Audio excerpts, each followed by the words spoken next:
Just a few words. We learned today that the case will now go on for much longer than we thought. After the first week of hearing, starting the February 24th, the case will be adjourned and continued on May 18th for another 3 weeks. Both parties were agreeing on this, and the judge agreed, reluctantly though.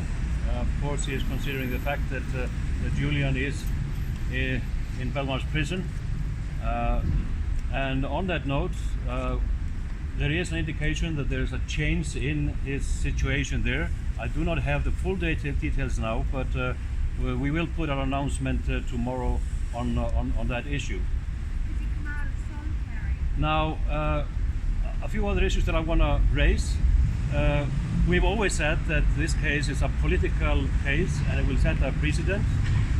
And we saw 2 days ago that it has already had an effect.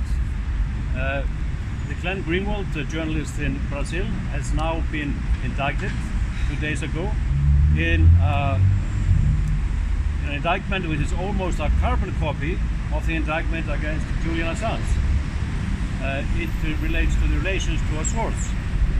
So as we have said before, it's a very huge concern. This virus will spread and journalists all over the world will not be safe. Another very important issue that I want to mention here is that we have now learned from submissions and affidavit presented by the United States to this court that they do not consider foreign nationals to have a First Amendment protection. Now let that sink in for a second. At the same time that the US government is chasing journalists all over the world, they claim they have extraterritorial reach. They have decided that all foreign journalists, which include many of you here, have no protection under the First Amendment in the United States. So that goes to show the gravity of this case. This is not about Julian Assange, it's about press freedom. I also want to point out that the Council of Europe has put out an alert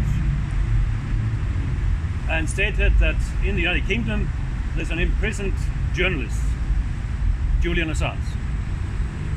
The Council of Europe alert is supported by the International Federation of Journalists and the European Federation of Journalists. So we're dealing with a political case here, a political persecution of a journalist and a grave attack on press freedom worldwide. Yes. Thank you.